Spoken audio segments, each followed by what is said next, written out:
Self-visible. Yes, thank you. With us we have the Swa Shipping Fijian Drua CEO Mark Evans. Mark, big day for Fiji, hosting the defending Super Rugby Pacific champions right here at the Churchill Park against the Fijian Drua. How are you feeling hosting this game here at Churchill Park? It's quite humbling, really, because obviously Fijians have been watching Super Rugby for so many years, and now to have a full season here on the island, 6 games, first one today, it couldn't be better opponents, could it?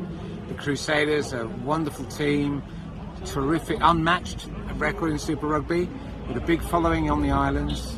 It should be a wonderful occasion, and it's a beautiful day. After all that terrible weather we had last weekend, it's all turned out well. Definitely a beautiful day, and I see that the seating has also been extended compared to last year. Yeah, and we put bucket seating into the concrete grandstand, and we've put up a new terrace at the south, and a couple of more individual seating stands to the side. So yeah, it's increased the capacity, and hopefully it's also improved the quality of sight lines for people, so that there are more areas in the ground where you get a good view of the game. There's a lot more height in the stadium, and that always helps. There's suggestions that with the temporary seating, the seating capacity for Churchill Park has been increased to around 15,000? No, not quite. It's about 13.2, something like that. So that's with counting everything. It's about 13.2. So that's up from sort of high 11s last year. Going forward, of course, Fijian Drua has come out with new ways in purchasing of tickets, where the first time things are being tested. How is that coming along? Yeah, pretty good. We get about 25% of tickets sold online on the phone using M-Pesa, which I think for a first game we're pretty pleased with that. We don't want to stop people buying tickets where they used to. Either through jacks or coming to the ground or going to the council offices. That's fine. But if you've got a phone and you use your data, you can now not have to break your day up. You can order tickets from your desk, or from your dinner table, or from your own village, and save you an awful lot of trouble. And you can't lose it. It's on your phone. The other issue is about financially contributing towards the Drua. A lot of merchandise being sold and other products. The importance of buying merchandise which is approved by the Drua, so that the money goes towards assisting the team. That's right. I mean, we did really well in merchandise sales last year, and we hope to do the same again.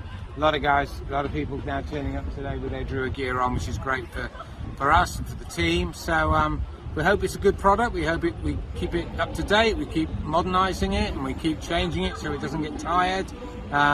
So in lockstep with our partners, then hopefully we can keep that revenue stream moving. With the Drua now based in Nandi, in their home country, how have things been for the players?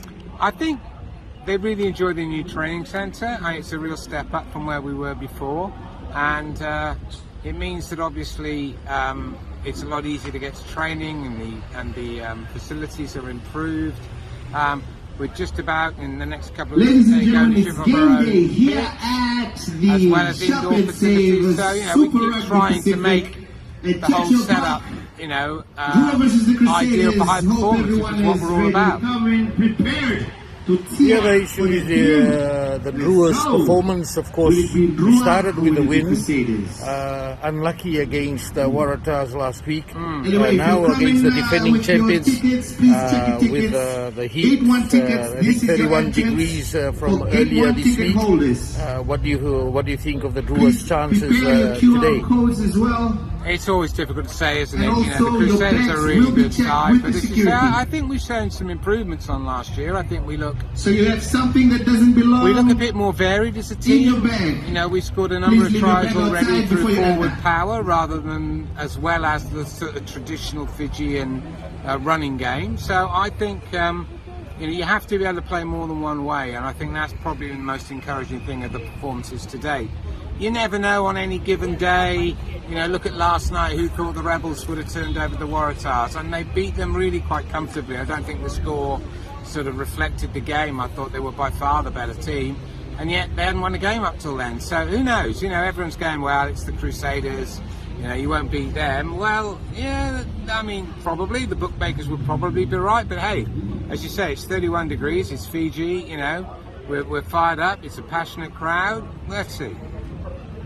My final question in relation to the fans. Of course, people say the Fijian fans are unique. You definitely want to fill the stands. What's your message to those who would be watching that? Oh, well, I think, look, it's really important, and we think we've got the best fans in the world, and no doubt about that. And we do understand that, you know, for some people, it's a challenge to make it travel-wise or whatever. But, you know, it's very important for us as a franchise that we get high crowds every single game. Unlike some of our competitors, we don't have huge broadcast revenues, so we are dependent very much on sponsorship and attendance revenues. So what I would say to everybody is, you know, if you can possibly make it, we know you support the team, we know you love the team. It would be great to see as many as possible of you at the grounds.